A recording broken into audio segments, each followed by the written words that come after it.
In the first video in this series, we stated that if you want to do the hard, painful, and scary things that we really have to do, if we want to experience growth and transformation, that we need safe, healthy, loving relationships as a home base to do that work from. So let's dive in and discover the critical relationship between the kinds of relationships that you have and the kind of growth that you can expect. And as we do this, I think it's only going to highlight even more the importance of Jesus' new command that he gave his followers, that we love one another the same way that he loves us.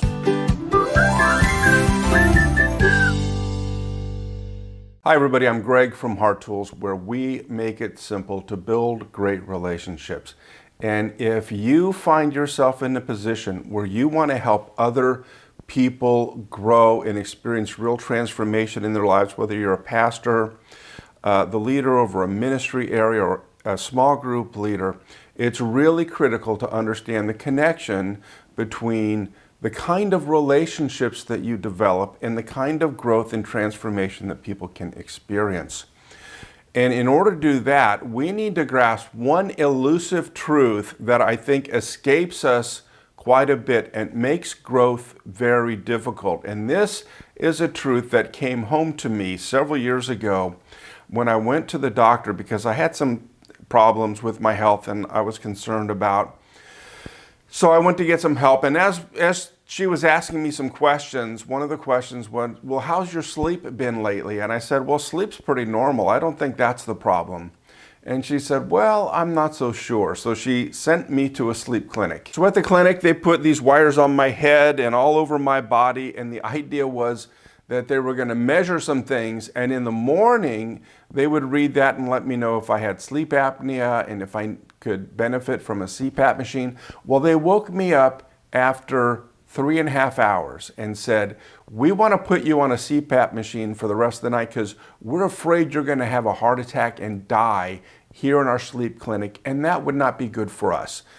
And it turns out that I was waking up about 86 times an hour. I would wake up every 40 to 50 seconds, not enough to be conscious, but just enough so my body could take a breath, and then I'd fall back asleep. And that happened all night long. And they said, when you are sleeping, your heart is running a marathon, and this is going to kill you if you don't get it taken care of. And so they put me on a CPAP machine for the rest of the night. I woke up, I could not believe how good I felt. I went home and told my wife, I can't wait to get a CPAP machine. Like, do people really feel this good all the time? I can't wait to feel this good all the time. And yet, when the doctor asked me how my sleep was, I said, sleep's pretty normal. I don't think that's the problem. And here is the problem with normal that makes it so difficult for us to experience growth and transformation. The first problem with normal is it happens very gradually, right? It happens slowly over weeks and months and years. So if I had experienced a week of sleep as my 25-year-old self, and then immediately after that had a night of sleep as my 50-year-old self, I would have known there was something wrong. The problem is the night's sleep I was having was not different from the night before or the night before or the month before. It didn't feel any differently because normal happens very slowly. The other problem with normal is whatever is normal to us is invisible to us, even if it's hurting us. In fact, whatever is normal to us is invisible to us, even if it's killing us, as was the case with me and my sleep. And so we are going to take a look at 4 different levels where it's difficult for us to find normal. And here's my hope. My hope is that as we look at these 4 different levels, you will have a much clearer picture of yourself and a much clearer picture of why it's so hard to grow and change. And you'll also have a much clearer picture of the people you serve and why it's hard for them to experience the kind of transformation you would hope for them. And as we look at these 4 different levels, it will create a roadmap for transformation so that it happens a lot more regularly because you know how transformation really happens. The first level where we have difficulty finding normal, and this tends to be the level we're most concerned about when we're thinking about growth and change and transformation, is the level of our behaviors. And there are two different sets of problems that we struggle with here. The first is we can struggle with out of control behavior that's just running wild. And that can include things like drug and alcohol use. That can include things like pornography or other sexual compulsions. When we're doing things sexually that transgress our values, that make us feel shame, that we really want to get under control, and yet it seems to have control over us. Workaholism can be an out of control behavior where we're at work 70, 80 hours every week. We're missing all the things with the family, and we know, and yet we can't seem to get away from the office. Gambling can be out of control. Eating can be out of control where we don't even know what a normal meal is. And so eating can be out of control. There are a whole host of things in our lives, behaviors that are out of control that we wish we could reduce and stop and get under control. And then on the other side, we can also struggle with over-controlling behaviors. And this can include things like perfectionism, where everything has to be just exactly right. It could include anorexia. So instead of our eating being out of control, it's over controlled, and we just shut down our appetite completely and starve ourselves. Instead of acting out sexually addictively, we can struggle with sexual anorexia, where again, sex is the most dangerous thing there is, so we're just going to shut down the sexual appetite completely and keep it completely under control. Procrastination can be an over-controlled behavior. So instead of being a workaholic and just working all the time, I stop work completely. And that way I'm not creating any problems, right? Because if it's not perfect, of course it's not perfect. I haven't started yet. Or it's not perfect, well, of course it's not. I haven't finished yet, right? So we kind of shut things down. Phobias can be an out-of-control behavior. Being hypercritical can be an out-of-control behavior. And so we can struggle with both out-of-control and over-controlling behaviors. And out-of-control behaviors tend to result in chaos, in crisis, in irresponsibility, in a sense of a lot of things in life just being unfinished. And over-controlled behaviors can be characterized by being rigid, by a life of deprivation and barrenness, and it feels like a joyless desert.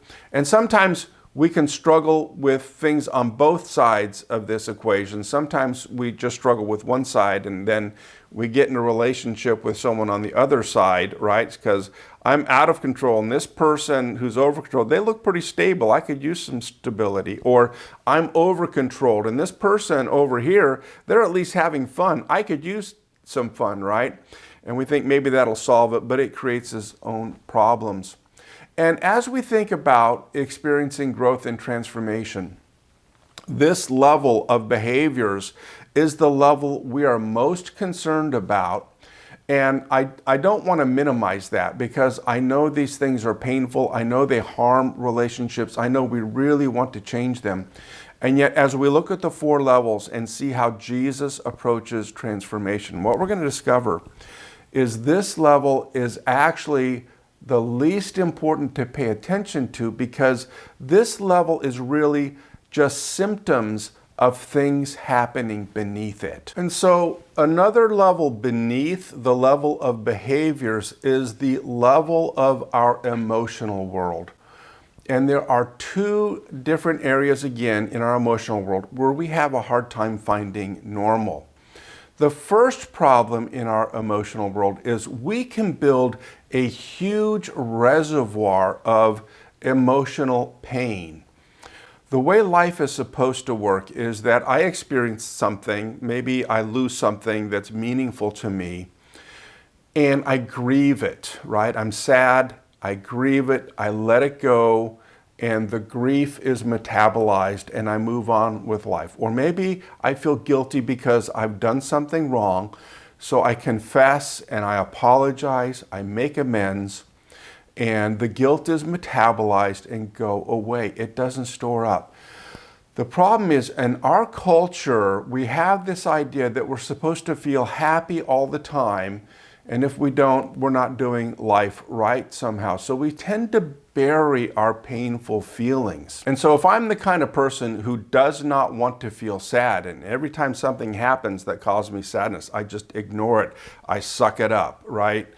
And what happens is I bury a deep well of sadness. And we can do that with all our emotions. We can develop a deep well of fear or anger or guilt or loneliness. And here's the reality that we need to understand if you want to create an environment where people experience transformation. And that is, people come to your church every week, or your ministry area, or your small group, whatever your leadership role is.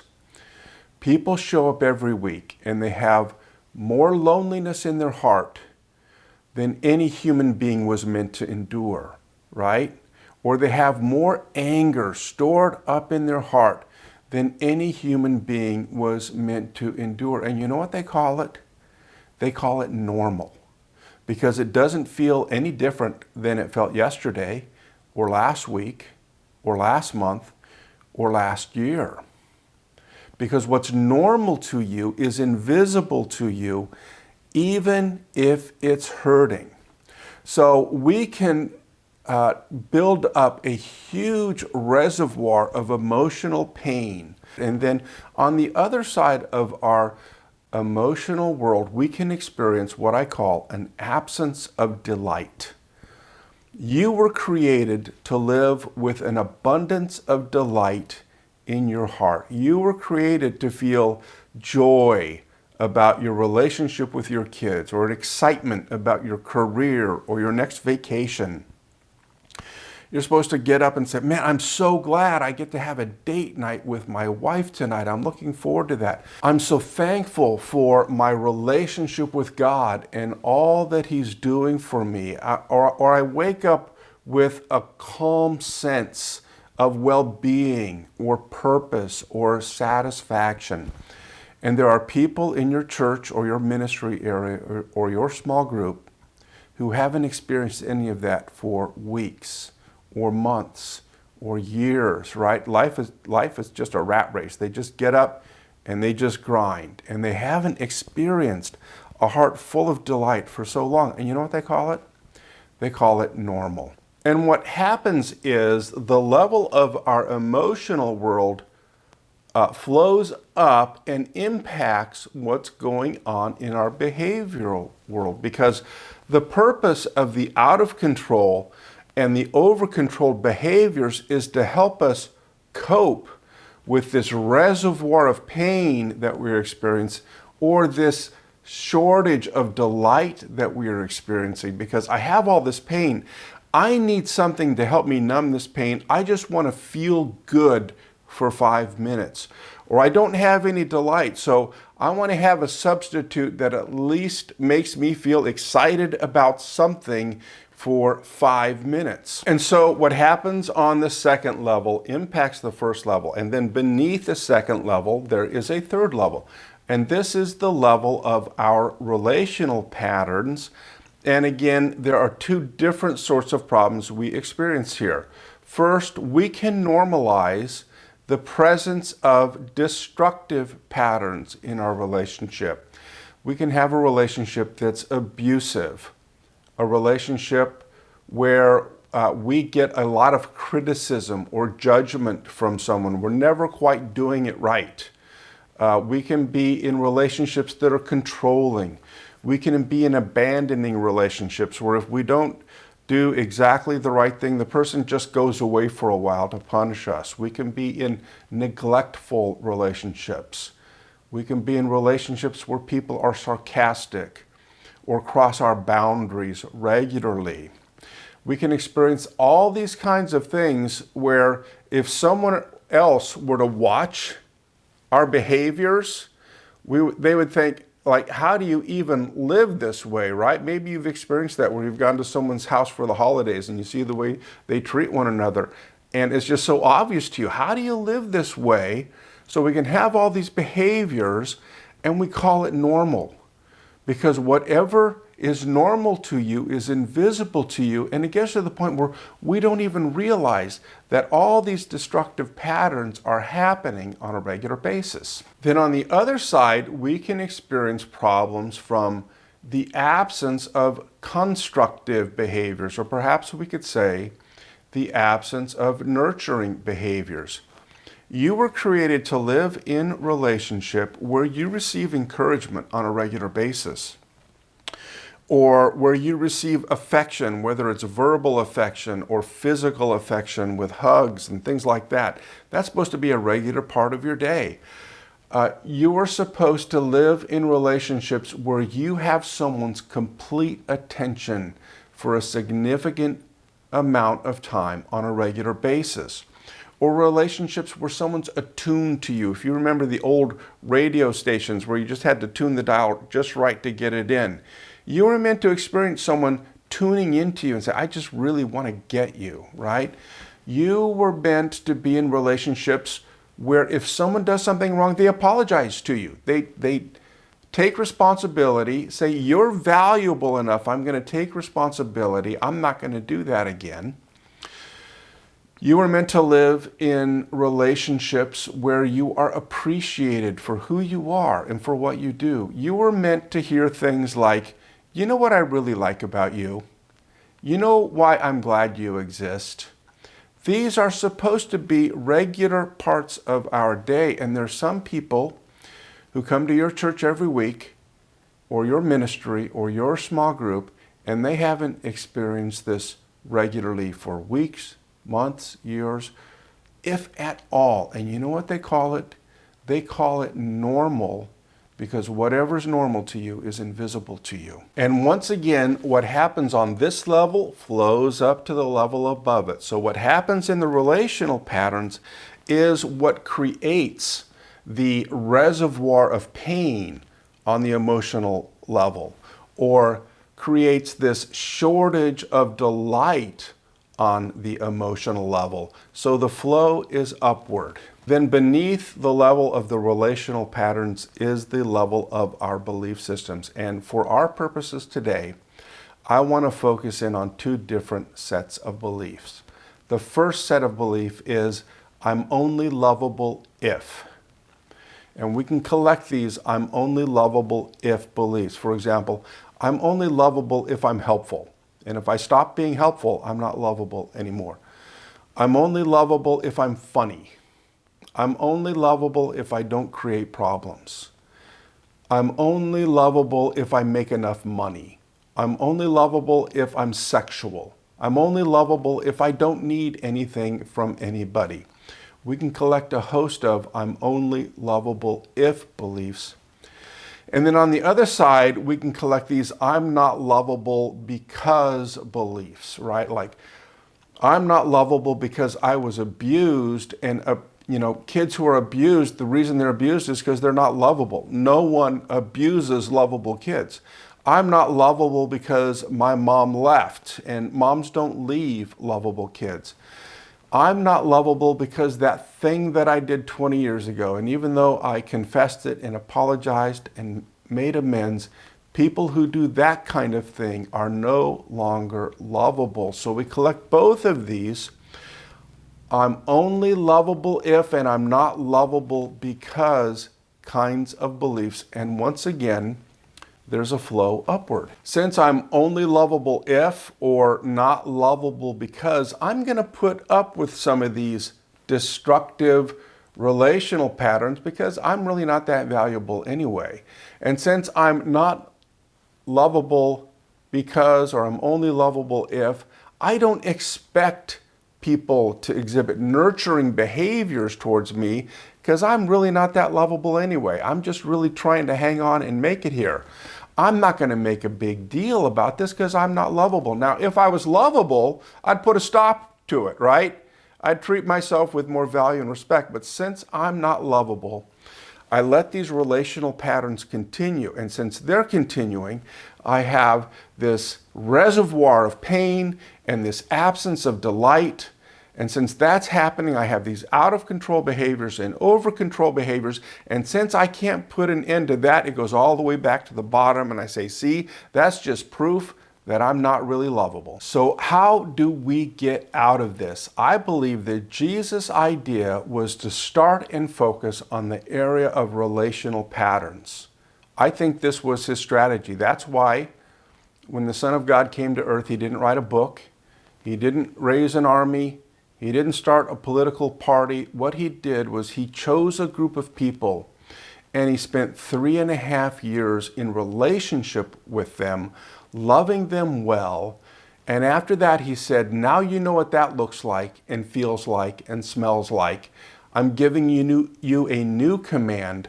Love one another the way that I have loved you. In fact, this is so important that this is how everyone will be able to tell if you're really my disciples or not, is if you're loving one another the way I've loved you. And the way we change and the way we transform is being in healthy relationships where we're not getting all the destructive things and we are getting all of the nurturing things. Take a look sometime at just all the one another commands in the New Testament and see how important it was to the biblical writers that we experience all those nurturing behaviors. And when we are in relationships like this, then 3 things can happen. The first is we have a place to start metabolizing all that pain that we've stored up, because we really do need relationships with safe people in order to unpack and metabolize all the shame that we have, or the loneliness that we have, or the fear that we have. So there's a place to metabolize that pain and get rid of that deep well of pain. Then on the other side, the other thing that happens is we start building up actually a well of delight in us because of all the good things that we're experiencing in relationship. And the third thing is our belief systems about ourselves can change, and we can challenge the I'm only lovable if, or I'm not lovable because. The more often we experience real love from safe people who are committed to us, the more that can change. But here's the sticking point with this, and this is something we have to pay attention to if we want to experience transformation. Here's the question: what happens if I have I'm only lovable if I'm helpful belief, and I'm in relationship with a group of people who are loving me well, right? After 3 months, I'm probably not thinking, wow, I'm really being loved well. What I'm really thinking is, well, I guess I've been helpful enough because no one's kicking me out yet, right? That belief system that I'm only lovable if, or I'm not lovable because, can prevent us from recognizing and experiencing real love, even when people are trying to offer it to us freely. So if you want to experience transformation, or if you want the people in your church or your ministry or your small group to experience real growth and real transformation in life, it's really critical that we help one another surface our I'm only lovable if and I'm not lovable because beliefs, to surface those so that we can challenge those, so that in our relational patterns towards one another, we can challenge those and disprove them. And then when we experience real love like this, and our belief systems change, and our relational patterns become really healthy, and we become filled with a well of delight in our hearts, you know what happens to those out of control and over control behaviors? They just tend to disappear all by themselves because we don't need them to survive anymore. One more thing, and then I'll give you a simple step to practice. And this may be the most important thing, and that's this. I want to invite you to become aware that every moment of every day, God is doing something loving towards you. The question is, are you experiencing it as love? Because if you have the idea that you're only lovable if, or you're not lovable because, If you have the idea that you've really got to impress God today, that you've really got to earn his favor today, or you've really got to try to capture his attention, it's all on you, and he's trying to love you, you won't experience it as love, right? We need to challenge those I'm only lovable ifs and I'm not lovable because, especially in our relationship with God, because everything God does for you, he does from a posture of love. And it doesn't matter what it is, whether he's encouraging you or whether he's convicting you, whether he's giving you wisdom or bringing you resources or challenging you to have more faith, whatever it is. Stop and recognize God is doing this out of a heart of love, and so I can receive it in love. I don't have to believe that I'm only lovable if or I'm not lovable because, and see what a difference that makes in the sense of intimacy that you have with God. And so here's the simple step to practice with this video. Simply to ask yourself, where have I normalized things that I probably shouldn't have normalized? On each of the 4 levels, and start on the bottom. Where have I adopted some beliefs I'm only lovable if or I'm not lovable because? And just write that out. Relational patterns. Where have I normalized some dysfunctional relational patterns? Where have I normalized the absence of nurturing relational patterns? Then on the emotional level, where have I normalized a reservoir of pain or an absence of delight? And then on the behavior level, where have I normalized some out of control behaviors or some over control behaviors? And get a clear picture of yourself there. And I think that you'll begin to see a roadmap of here's what I've normalized and here are the kinds of relationships that I need to be in order to grow and change. Simple steps, practice, practice, practice. That's what Heart Tools is all about.